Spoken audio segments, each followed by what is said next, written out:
Radio V. Radio in TV. Radio in TV.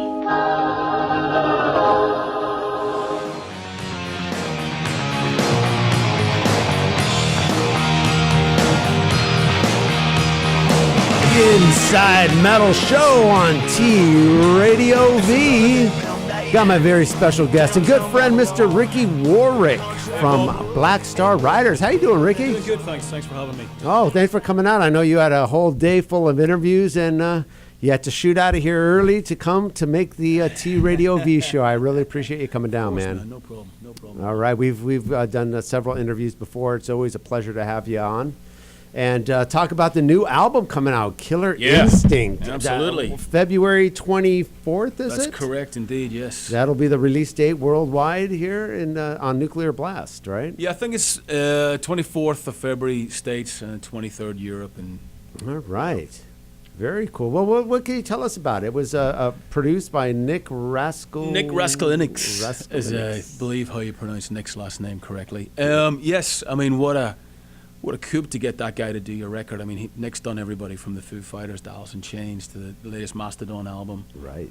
And we were delighted that he agreed to work with us and wanted to work with us. Mm-hmm. And he was inspirational. I mean, I've never, I've done many albums over the years, and I've certainly never worked with anybody like Nick, who's just so emotionally attached to the band, to you as people, lives and breathes music 24/7. We'd stop for lunch, and usually even I would go, hey, take a break from the music and just a bit of peace and quiet. Nick would get the record player out and stick, a Sweet album on or a Kiss album on. It would be blaring while you're eating lunch. I mean, he's into it constantly. That's awesome. And that's infectious. Mm-hmm. Is that a Rose Tattoo shirt you're wearing? It certainly is. Oh, dude. All what a right, killer shirt. Great band. Great band. Love that band. Yeah. Pete Wells, what a guitar player, man. Oh, hell yeah. Yeah, absolutely. Angry Anderson, vocalist, man. Yeah. So on this new album, you and Damon wrote pretty much like 90% of the material together. We did. I mean, in fairness, we wrote a good deal on the first record as well. But I think that it's a testimony to Scott Gorham that he has the belief in myself and Damon to let us get on with it and know that we'll come up with the goods. And Damon and I just write very well together. Absolutely. We bounce ideas off each other all the time. I went over down to Nashville for a week to stay with him to sort of get the whole thing rolling for this record. Mm-hmm. And it's real easy working with Damon. It's an ongoing thing. We write all the time. Mm-hmm. And I'll handle pretty much all the lyrics and a lot of the riffs as well. But what I'm pretty bad. I'll be playing something and just goofing off on the guitar, and Damon will walk and go, "What are you playing?" Mm-hmm. Play it again. Slow it down. Play it the other way around. He's got the ear for that, which is great. And he'll take an idea that I've just a very rough idea and turn it into, a great riff or a great. You guys are a brilliant team. I mean, both musically and lyrically. It's Loanna just sent me the lyrics to the new album, which is just brilliant. I mean, you really have that vibe. I mean, it was like and I know we've talked about this before. It is like you are the son of Phil Lynott. I mean, you come up the poetry and it just flows so naturally. I don't know if it's an Irish thing. I think that helps. I think being like Phil, being a working class boy myself, growing up in Belfast, there were many colourful characters in my life at that time. Not just because of the situation with everything that was going on, and there's never a shortage of stuff to write about. Absolutely. Even stuff will keep. From those days, you may have forgotten about sometime. Remember, remember that guy we used to see at the docks? Wasn't that guy crazy? Do you remember what he used to do? And there you go. And I guess that's where I get all the inspiration from. I definitely want to talk about the lyrics. So speaking of the lyrics, I know Nuclear Blast just put out a lyric video of the title track, "Killer Instinct." Yeah. I think we got that queued up there, Frank. Play about 30 seconds or so. Brand new exclusive, Black Star Riders, the video link. There it is. We all wear our hunger on our heart in the cold-blooded academy of ghetto streets. It ain't treason, if it's a good reason. We're only as real as the promises we keep. The strength of the wolf lies in the pack. Loneliness can get you in trouble. Let's go feed the vultures down in this concrete.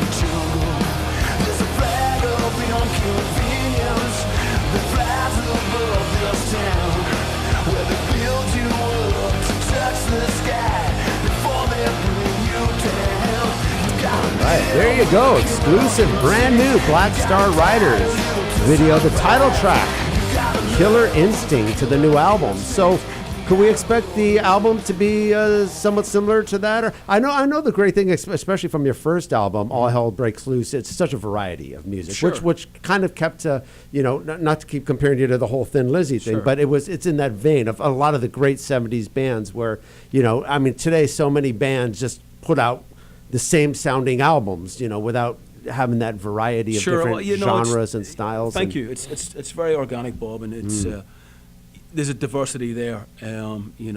Obviously the dual guitar sound is something that is very important to Lizzy and obviously very important to Black Star Riders. We've got Scott in the band, for God's sake. That's his style, it's his thing. Right.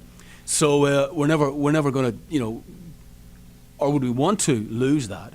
And we're fans of great hooks, big choruses, something that you can put your fist in the air and make you want to get up and do something, whether it's a good thing or a bad thing, I don't know, but make you move and make you think and entertain you at the same time. And that's what we're trying to do. First and foremost, we're trying to entertain ourselves. Right. And if we can make ourselves happy, hopefully that'll transgress over to the people out there. Absolutely. And we're going to be taking phone calls in a bit for the fans. They could be calling in. On the second segment here, we'll announce when. The phone line is, 855-878-4652. We'll be taking calls coming up after the break. But to lead us out into the break, now the new album, what else can you tell us about some of the styles or some of the Sure. other songs on there? Like I said, everything was pretty much written this year, so it's all very new material. I think there was one sort of song left over from the first album, which is a track called Bullet Blues, which we didn't quite make it on the first album. We resurrected and we worked on that song a bit more, and it made it on there. But it's full on rock and roll. It's loud guitars. It's a lot of dual guitar riffs, massive hooks. Like I said, big choruses and a great production with Nick Raskulinich. It sounds pretty massive. Right on. Well, we're going to talk about that. We're going to talk about more stuff, Black Star Riders. Talk about the Almighty, and maybe talk a little bit about Thin Lizzy coming up on the next break. And we'll be taking calls from you guys, the fans, right here on the TradioV Inside Metal Show. Speaking of the Almighty.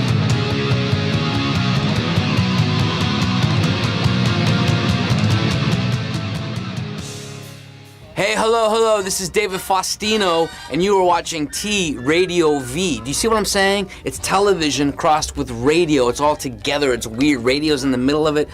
It's amazing. You're watching it. Go. Love and marriage, love and marriage. Well, you never lost, but you never won. 'Cause you never fought and you never moved on. You never lost, but you never won. 'Cause you never fought and you never moved on. You never lost, but you never won. 'Cause you never fought and you never moved on. You never lost, but you never won. 'Cause you never fought and you never moved on. Don't be afraid of looking back. Hello, I am food and travel guru Mark DiCarlo. And I'm Yenny Alvarez, a traveling diva. And we're doing a new show right here on TradioV called A Fork on the Road. I've been to over 500 cities in America and elsewhere, and I know where to stay, what to eat, and what to do for fun when you're there. And so does she, because she's the traveling diva. Yeah, traveling diva, not traveling hobo. Right. What's the first thing people ask you every time you come back from a trip? Food. What'd you eat? What'd you eat? Was it good? Was it bad? Where'd you stay? How much did you spend? We have all the answers because we know people everywhere. All the information. Every deals. week we'll be interviewing a different chef, a different celebrity, a different musician, people that travel for a living and who know all the back roads. Authentic travel, authentic food, great places to go. Festivals. I love festivals. We That's love so fun. festivals. So every Tuesday at 4. And we're going to be bringing it all to you each week, like she said, Tuesdays at 4. So for food, fun, and travel, you come right back here to us. Mark DiCarlo. And I'm Yenny Alvarez. And we'll see you on A Fork on the Road.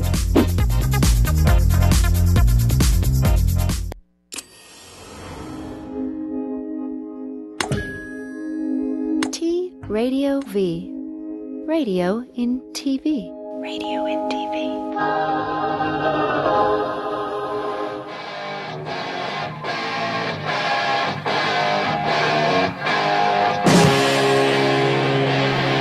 All right, Inside Metal, TradioV here with my very special guest, Mr. Ricky Warwick. And, of course, we've got a little Thin Lizzy in the background there. Toughest Street in Town with Great Gary track. Moore. Yep. From the Black Rose album. Yes, my favorite Lizzy album. If I had to choose, which is, they're all amazing, but that would be the one. That's I would pick. one of my top, I would say in the top 3. And what was, you know what's surprising is I heard you on the Adam Carolla podcast. That's right, yeah. And he was actually familiar with that album. He Or was. It turned out yeah. he was a big Lizzy fan, and Black Rose is his favorite album as well. So that was pretty cool. Unexpected, but nice. I didn't expect that from him. So that's pretty cool. So we're gonna, you know, Ricky and I, we go way back. We were just talking about. I was very, very privileged. Thank you again, Adam Parsons, for inviting me to the very first ever of the new Thin Lizzy show back 4 years ago now. You were saying that was actually a private showcase at Mates in front of like maybe 50 people, and that was with Vivian Campbell, one of the very few shows that Thin Lizzy did with Vivian. It was December 2010. It's not a date I'm ever going to forget. Yeah. It was a little showcase to about maybe 60 people were there that night, and terribly nerve-wracking, but amazing.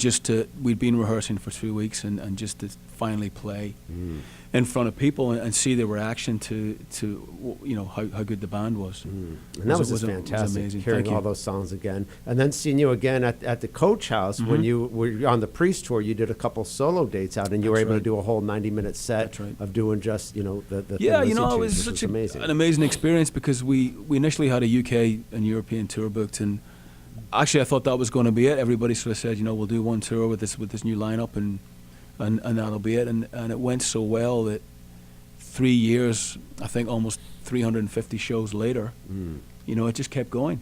And it just kept, we'd finish a tour and some festivals would come in, or we get offered another tour like the Priest tour.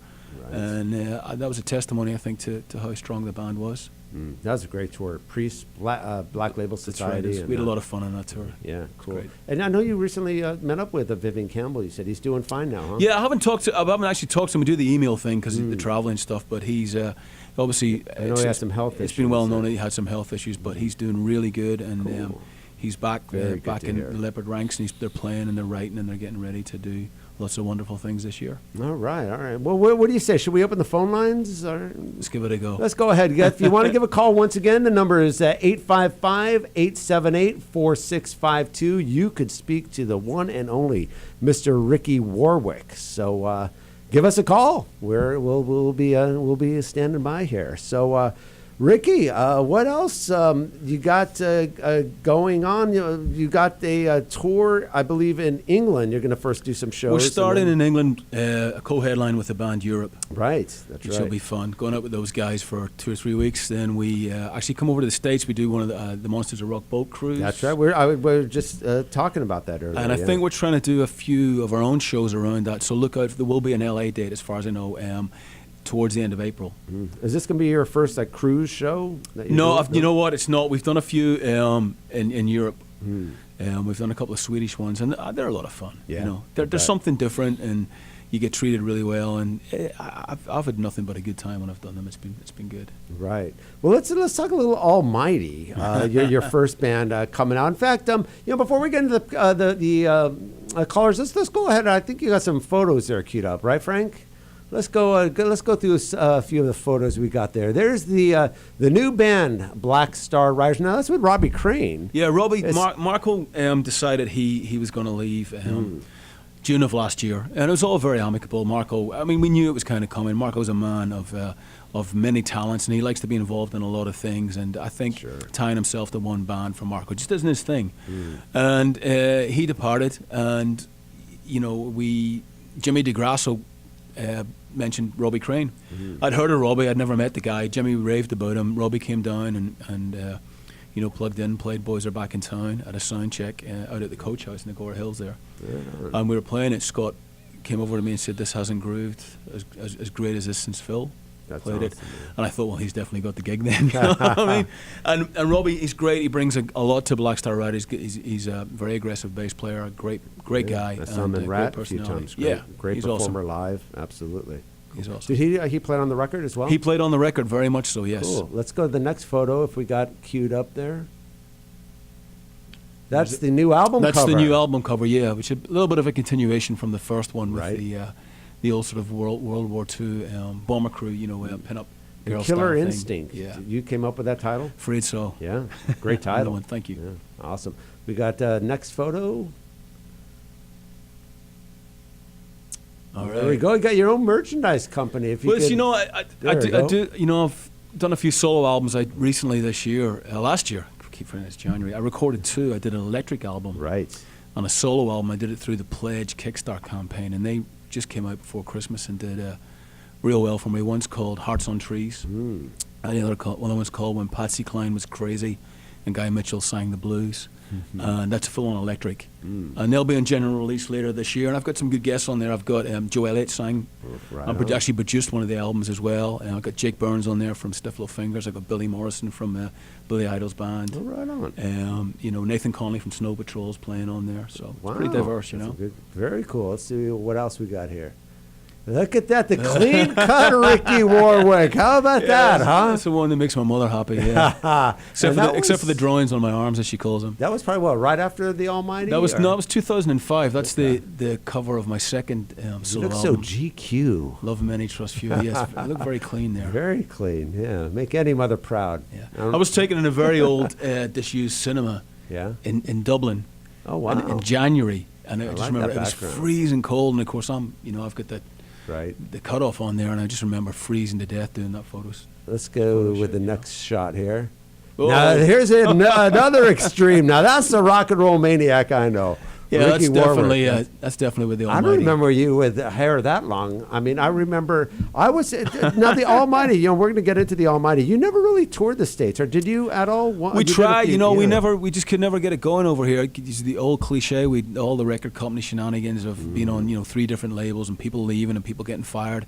And we just couldn't seem to get any momentum. We got a lot of traction at radio and all that kind of stuff. But anytime we seemed to come over here and play, it would. We actually played the Cat House here. We were the first ever European band to play Ricky Rackman's Cat House. Oh, really? Yeah. I didn't even know. See, I thought I was, because as you know, I once saw you in England. I saw you at the Town and Country Club in 1993. It would have been. I think that's maybe when that photograph was from, or maybe even before that. Yeah. I think. No, I was actually probably 91. No, we just couldn't, and it's a shame because we wanted to do really well in the States, and it was definitely it was a great band. Thank you. But was it 4 albums, 4 studio albums? 6. Okay. Well, you had that live album, right? With the live album as well. So right. Oh, wow. Yeah. Okay. Wow. Yeah, great stuff.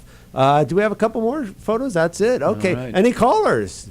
Nobody likes us. Callers Nobody likes us. We don't care. All right. Well, let's talk Almighty, which we want to talk about. You got the reissues coming out. We talked about of all the 6, 7 albums going to be reissued. Yeah, Universal label called Spine Farm through Universal of reissuing the albums. They're starting. They're doing them 2 at a time. So the first one will be Blood, Fire, and Love, the first album, and then followed by Soul Destruction, the second album. And they're due out next month, being remastered, up-to-date sleeve notes. Artwork, they're coming out in vinyl as well, so you can get them in vinyl and CD and all that. That's awesome. Kind of old school stuff. Speaking of, I guess we got a caller here, but the new Black Star Riders, you actually got in vinyl, 2 different kind of vinyls, and also being of a certain age as we are, Bob, it's something that's very dear to our hearts. We remember when buying a record was an event, and I think that a lot of people that go out and buy our stuff still want to have the vinyl and want to see the artwork. Absolutely, and man. do that whole thing, To us old folks. Old fogies, yeah. We got a caller. Well, let's hear from our caller here. Can you hear us? Hey there, Ricky. How you doing? Hey, how's it going? I'm doing good. I'm very glad to talk to you. I loved that first Black Star Riders album. Probably my favorite purchase of all of that right year. on. Thank you, brother. Appreciate that. Thank you very much. And when I first, I have to admit, you were just recently talking about, being with the Almighty, trying to get in the States here and having a hard time. So when you got the gig, and I have to admit, I didn't know you very well. So when you got the Thin Lizzy gig, I was like, oh, okay. You're like, who the hell is this guy? What's this guy selling? I don't think there was ever a better fit for, thank you. To take that role than you. So I have a question for you. When you are doing songwriting, what do you have to get into a different headspace to kind of fulfill that sort of legacy, to fit into that role? Sorry, bro. You know what I'm trying to say? Yeah, I do. What's your name? I didn't get your name. I'm sorry. My name is Kevin. Kevin. That's a great question. And, yes is probably the most honest answer. But what actually happened is getting the Lizzie gig and sort of having to submerge myself in Phil even more than I already was from a kid, because I had to sort of live and breathe the whole Lizzie thing for 6 months, reading his lyrics inside out, so I knew them backwards. I got a lot of his poetry books. I really learned. I always joke about it. I mean this with all due respect. I never learned so much from a dead guy in my life. I mean, Phil, just absorbing all that stuff for 4 years changed me as a lyricist, as a writer, as a performer completely.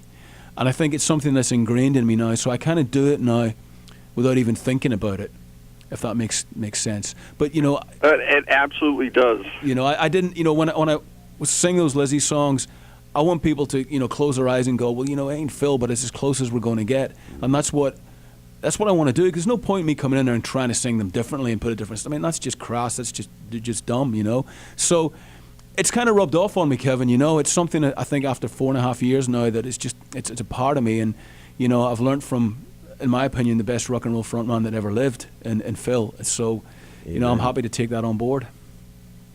And when you go about and do your solo stuff, because you have a few solo records that you've just recently put out, how do you get out of that mindset to do something different? You just do. I don't know. It's just I seem to be able to switch between the two quite easily. I know when I'm writing a solo song and when I'm writing a BSR song. The solo stuff is obviously a little bit more laid back, although the electric elements come out now, it might beg to differ. But I don't know. It's just I'm just able to do it. I don't really think too much about it or plan about it. But I certainly, when I sit down to write a BSR song with Damon, I know I'm writing for Black Star Riders, and that certainly brings a different vibe with it straight away, just in my head before we even start. You know what I mean? Yes, yes, I do. Can I maybe ask just on one more follow-up? Yeah, real quick, because we got to go into a break. Okay, cool. How do you and Damon work together then when you come approaching the songs for BSR? Same thing. I give him an idea, or he fires a riff at me, and I say I got a lyric for that, or I got this for it, and we try and get together. If not, we use FaceTime and Skype. What a great godsend that is. We just fire that up and write that way over the computer. Well, thank you very much for taking my call. Well, thank you, Kevin. Thank you. Thank you for calling. We're Best of luck, and I'm looking forward to the new one. Thanks, bro.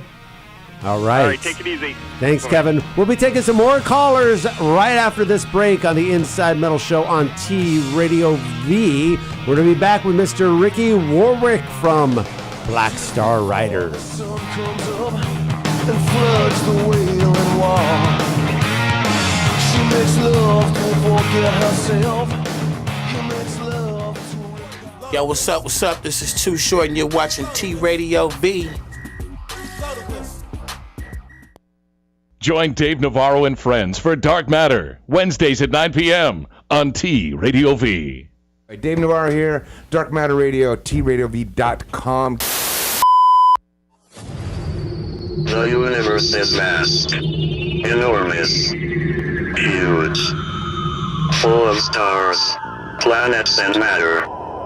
Some of the matter is so dense that not even light escapes. Get on the mic, get on the mic, get on the mic, get on the mic, Frank. Pardon me, sir, pardon my reach.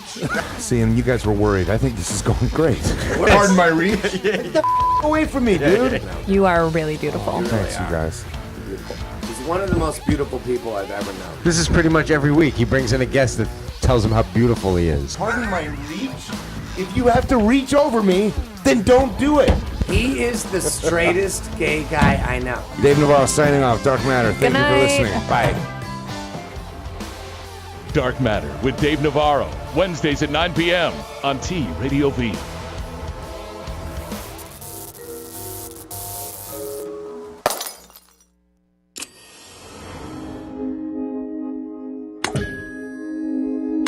TradioV. Radio in TV. Radio in TV.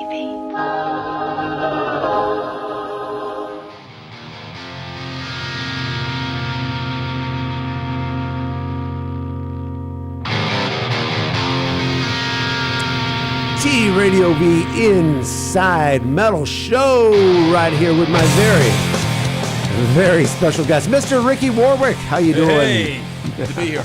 wearing his Rose Tattoo shirt. Oh, yeah. Looking very metal indeed. Very cool. So we're going to open up the phone lines once again. You want to call in? There's the number up on the screen, 855-878-4652. You could speak to the one and only Ricky Warwick. So, something before we get into the callers that you talk about, about that whole 70s experience and about the bands and have that Irish influence. And I really think that's true because, me being a fan and hearing some of the Irish musicians, Thin Lizzy, Gary Moore, of course, Rory Gallagher and his previous band Taste, it had a certain sound. It had that Irish sound. There was something about both musically and lyrically that they brought forward. And it seems like you've really carried that on. And not just, the Irish bands, but even the Scottish bands as well. Sure. You look at Nazareth or, the sensational Alex Harvey band, a very uniqueness about it, and it seems like it's just something inbred in your blood. I think if you've ever been to travel to Ireland or to Scotland, you'll see how unique those countries are, and the history and the culture is so deep. There's music in every pub. There's music in every corner. You can't get away from it. You're steeped in it from the minute you're born. It's all around you, and it's a culture that embraces music, and I think it's part of who you are if you're from there. It's you grew up with it. Yeah. And I think that's why you get so many great artists coming out of the Celtic culture, to be honest with you, And of course, the Almighty were primarily Scottish, correct? We were. I moved over to Scotland when I was 15 from Belfast, and actually met the guys in the last year of high school. And we started in Glasgow and came out of there, and those were fun times. And something I really miss. You talk about lyrically. And I could tell by reading the lyrics from the new album, you definitely have that. Something about the Irish and you listen to some of Phil's lyrics, or Dan McCafferty from Nazareth. Yeah. It's about the neighborhood and about the brawls and the street fights, street gangs, and it just I remember as a kid listening on the headphones, and it'd be very personal stuff. Jimmy the Weed, Johnny the Fox, or and Dan McCafferty had that same kind of that thing. And Definitely. Speaking of Rose Tattoo, they kind of had that too. I'm being obviously from Australia, but it was something you kind of missed back then. The Butcher and Fast Eddie. Songs like that. It's just you listen to that, you go, wow, this is cool. It's about their neighborhood. It's about, but then you could write a social song. It's just it was definitely a special thing, and that was particularly with the Irish and the Rory Gallagher as well. Yeah, I think it's good to have that. I think with Black Star Riders on the new album, there's a track on there called Soldiers Town, which is a pretty dark track. It's about terrorism and stuff that's going on in Ireland in the past, but unfortunately on a broader spectrum, what's going on in the world and stuff like that today. And there's a song called Finest Hour, which is about basically my first love and going to gigs when you're 16 years old and having a great time. And I think it's good to be able to have that, dynamic that you can go really deep and talk about something that's dark, or talk about these crazy characters that we all knew when we were growing up from, where we're from, and then, go to something like about just boy girl going to a show, falling in love, Right. And Phil was great at doing that as well. Yeah, like Dancing in the Moonlight, or beautiful. Yeah, absolutely. Cool. Yeah. The other thing too, it seems like back then in the 70s, I think up through the 80s, but before the internet came, and back when it was just old school tape trading and all that kind of stuff, every country, it seemed, had its own sound. The bands from England, the new wave of British heavy metal bands, they all had they didn't sound the same. They had each band was different, but there was a distinct sound from that area. Yeah. The Irish bands, as I said, Thin Lizzy, Rory, all that stuff, it kind of had a certain sound. The Australian bands, AC/DC, Rose Tattoo, the Angels, had a completely different sound, and they all were totally unique, but the bands had this Do you think the internet's sort of knocked the borders down and made it more of a world? I mean, you could go through the Swedish. The Swedish had the melodic metal, the great guitar players, the Europes, the Silver Mountain, all the different bands, and then of course you had France had a certain sound. It was that the Germany had a very distinct sound, and I think nowadays you could hear a band from England that sounds just like Linkin Park, or a band from Sweden that sounds like Motley Crue, and you didn't have that back. But back then you could kind of. Yeah, I couldn't agree more, and I think the internet's to blame for all that. I don't know if it's a good thing or a bad thing. Maybe it's a good thing, I don't know, but I know exactly what you're saying. I think just there's no, when it comes to music, and it's so accessible now and so easy to get, that there's no mystique or no kind of cultural identity behind it anymore. I think that's lacking in a lot of bands. I mean, if you're from somewhere, doesn't matter where it is, write about what you know. Yeah. Well, that's the thing that, I mean, you just said it right there, the cultural identity. That's what was the key to those bands back then.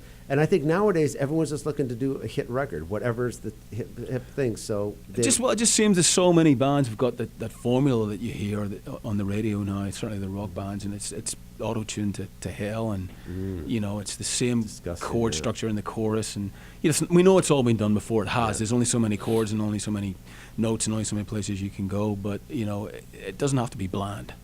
But you've proved that you could still. I mean, you know, not to keep kissing your ass, but the Black Star Riders, that first debut album, it had that same kind of vibe of the 70s bands, where not every song was the same. You could kind of go.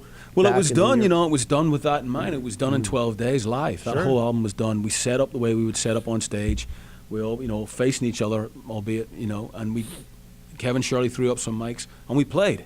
We played as a band all day for 8 hours, and Kevin recorded everything, and that's how that record was done. There was no isolated going into booths, doing overdubs and stuff like that. I'm not to say that's right, but for that first record, we certainly captured a vibe. Well, it's and very an energy, magical, you know? and it had that whole vibe, and that's you know, it's funny because I remember doing an interview with Brian Downey, and I talked about how Thin Lizzy's could do any kind of music, and I said, you know, back in the 70s, was it you didn't have the pressure from the labels? And he said no. He says back then, we were in the studio. And I actually had a similar conversation with Manny Charlton from Nazareth. Yes. And he said the same. You listen to those two bands, Thin Lizzy and Nazareth, every song, there's a different genre on every single song. Definitely. And you had that freedom to do that. And you didn't have the pressure. I think once the 80s came around with the formulation, it just kind of changed everything. And everyone tried to sound a certain way, tried to be on the radio. But back then, I think it's great that your Black Star Riders brings that kind of feel back, that 70s feel. Definitely, and it's something that we're aware of, you know, and it's something that we like to keep. Hey, here's a bit of trivia for you. We're talking about Mad Dan McCafferty.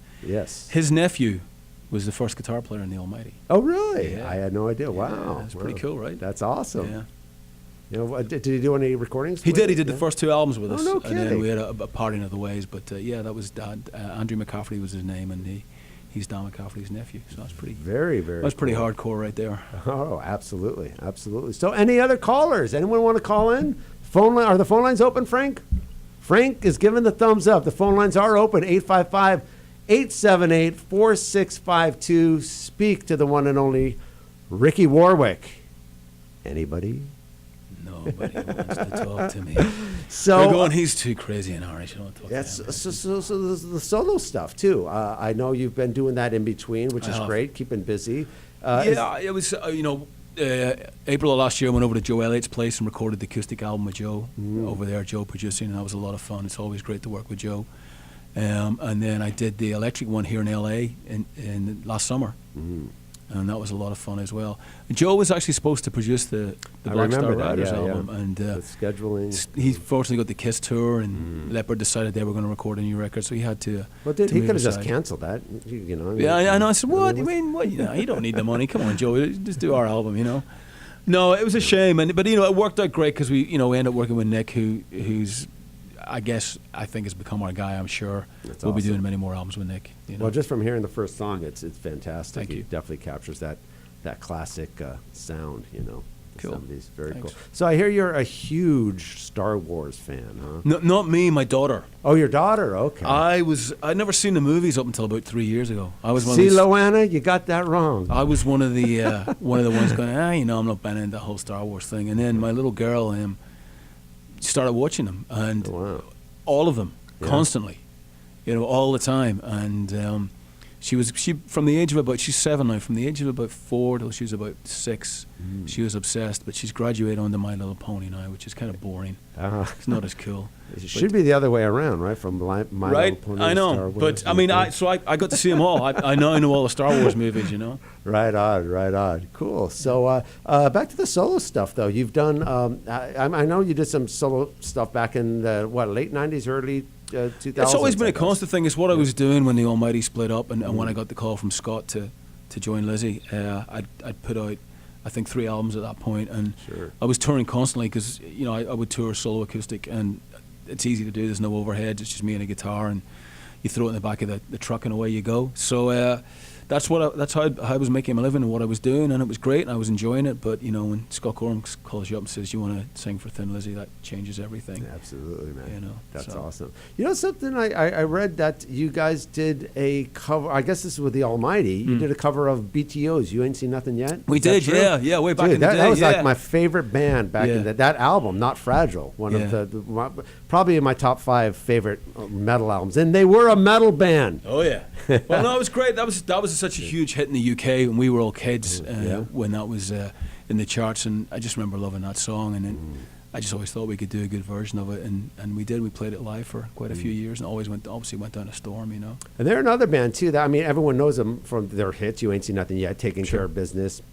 But they had some real heavy songs. The song "Not Fragile." Some of their other stuff. Yeah. Again, very diverse band. But so many bands from the '70s were like that. And definitely, there's so much good stuff out there, and we were influenced by all of that. I mean, we were the Almighty were influenced from everything from the Sex Pistols to big punk influence, a lot of Motorhead. But you definitely had your own kind of your thing that you kind of do, and you had like little horns and stuff in certain songs. We used some horns in a couple of tracks, and because we love the Who and that kind of stuff as well, and just anything would go with that band, and that was the beauty of it, really. Right on, man. Well, I think we're about ready to head into a break here. I think so. So we're going to be back. We'll be taking more calls. There we go. A little more Almighty to lead us out of here with Ricky Warwick on the TradioV Inside Metal Show.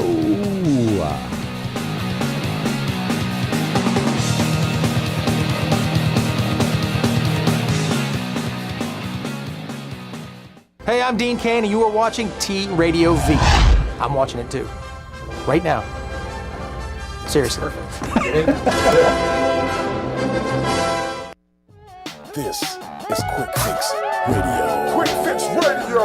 Yeah. Check it out, y'all. We back in the building. What's going on? Yes, sir. What it do? We got some super special guests up in the place, in the building, we got all 5 live in the building. Bone Thugs in the building. Everybody we up in here tonight, y'all. What's going on? Hey, man, I had to come see what this TV radio what this all about. You know what I'm saying? Hey. We got Game on the line.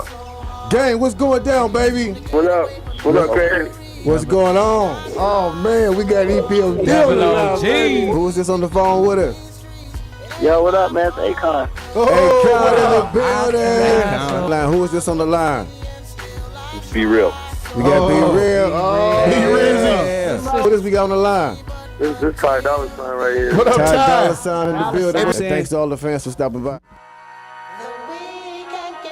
The Quick Fix with Crazy Bone, right here on TradioV. I'm Louis Lombardi. And I'm James Gutierrez. Bringing you Celebrity Bookie every Thursday starting September 4th at 11 a.m. Pacific Time. Every NFL game picked by this man right here. Yep, we're going to make you rich. And fantasy stuff by me. Fantasy stuff by him. Fantasy football stuff. On where? On True Radio. I think that's TV radio. No, it's TradioV. TradioV on radio and TV. TradioV.com, I think, is what they want. Tune in. Radio and TV on the internet. The concept. It's the bit.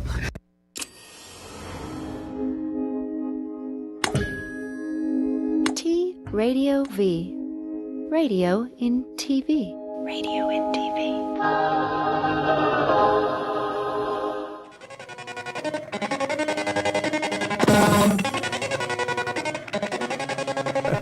All right, name that tune, Ricky Warwick, the fast version. The 78 version. Wow.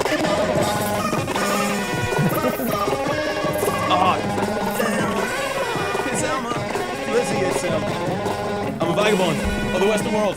Close. Ballad of a Hard Man from Fighting. Vagabond of the Western world. Oh, man. Was that on that? Because it was on the Fighting album here in the States. No, it was on the Fighting album. You're absolutely right. I know they did kind of switch some stuff up there. That's right. Yeah, he doesn't know his Thin Lizzy. At 78 chipmunk speed, it's hard. I don't know. We had that last week. I don't know what's going on with the music. Wow. But it was originally at regular speed. So no disrespect to Thin Lizzy there on that. Beyond my control. So we're back here at the TradioV show with Ricky Warwick And if there's any last callers that want to call in, this is going to be our final segment, 855-878-4652. We could take your call in now. Call in now before it's too late. So you say you got some tour dates coming up? We got some tour dates over in Europe, and then, like I said, some U.S. dates pretty soon. We're looking at doing 4 or 5 shows in the States in April. We're looking at Chicago, New York, an L.A. show, and I think a Milwaukee show as well. Awesome. Any big festivals coming up this coming summer? We're going to make an announcement about that next week. So if you want to go to the Black Star Riders website and the Facebook page, the Twitter page, all that stuff that it's out there. Keep checking in because dates are being added all the time. But we've got some pretty big European ones that we're going to announce quite soon. Why don't we give the websites out there? Was it just blackstarriders.com? Yeah, just blackstarriders.com, and then Facebook Black Star Riders, and the Twitter Black Star Riders, whatever. All right. Whatever. Just type Black Star Riders in, it'll come up. Very cool. And all the info's on there, and we're pretty active. All of us, interact with the people, and we'll go on. You can get hold of us on there and all that kind of stuff. All right, cool. And you got some. You're not doing any dates in New York, then, huh? You're just doing promo stuff right now. Yeah, we're heading to New York to do promo for the album. Like I said, the album's out February 24th in the States, so we're going to do New York and do some promos, some radio and some stuff over there, and then we head to Europe for a couple of shows. Right. And then back home for a little while, and then we start in Dublin, which is no better place to start with Europe, and that's in March the 2nd. It's pretty amazing to see how because which I totally respect, and I love the fact that when you guys were doing the Thin Lizzy thing, and it was your decision to call up Black Star Riders when you started to write music and do your own music, which is great.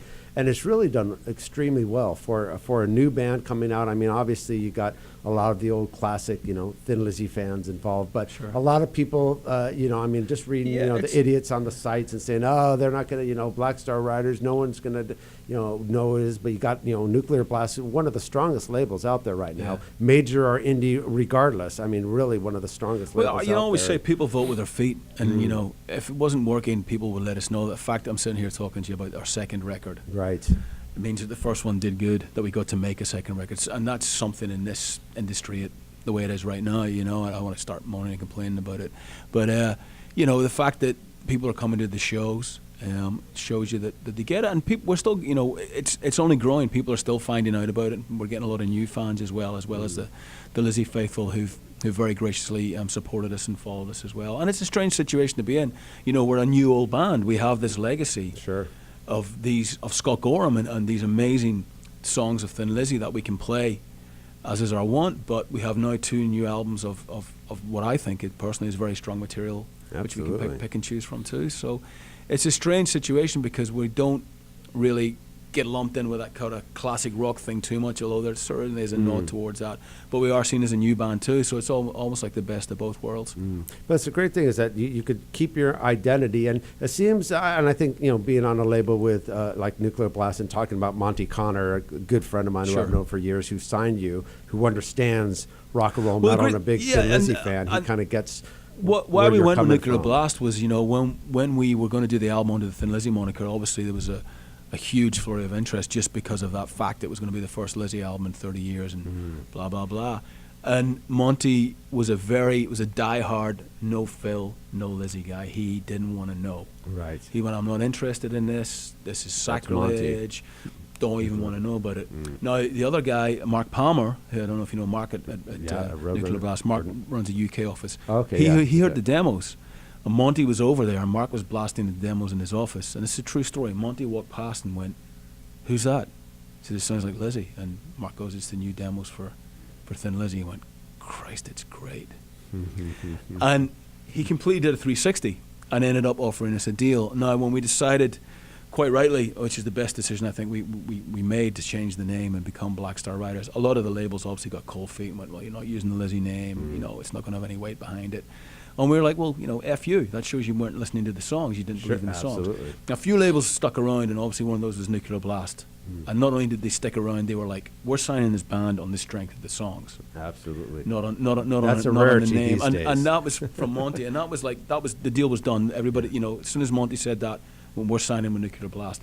And they've been fantastic. They've really let us be us. Monty's very hands-on when he needs to be. They've promoted the hell out of us, and they're old school, in the terms of, yes, we still get to do the vinyl. Yes, they're still all about one-on-one interviews and doing that kind of stuff. But they're very progressive in the way they work with the internet and that kind of part of the media as well. So, we get the best of both worlds. But it's interesting because there's so many bands, and even on the Nuclear Blast label, like Blue Pills and so many others that kind of go back to that 70s sound, and that's become the big thing, whether people call it the stoner rock or whatever, but bands are recreating that Zeppelin, Sabbath kind of 70s sound, and it's become a huge thing, and so many more new generation have been into bands like Thin Lizzy and all that stuff. So there's a whole young audience out there that really loves that kind of sound too. Well, I think that's it. There's a lot of kids that are only just becoming aware of this history, of this legacy.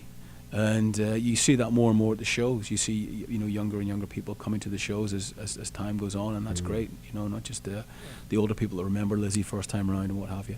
Right. Yeah. You going to be doing any shows with Def Leppard? I would love to. I keep nagging Joe to try and take us on tour with him, but I guess... Come on, Joe, what's up? I guess he's got a few other people to convince, like management and agents and those kind of things. But listen, Joe's been so supportive of not just me, but Black Star Riders and everything that we've done. I know that if there's a possibility that Joe could get us on a few shows, he would make that happen, So right. He's been a great ally and a great friend. Very cool, very cool. Well, we got just a little, about a minute left. You got the website addresses once again. www.blackstarriders.com. Just go on Facebook, type in Black Star Riders. The page will come up. Same thing with Twitter, rickywarwick.com. Same thing with Facebook, same thing with Twitter. And again, the album coming out on Nuclear Blast February 24th here in the States. The Killer Instinct. The Killer Instinct. Produced by Nick Raskulinix.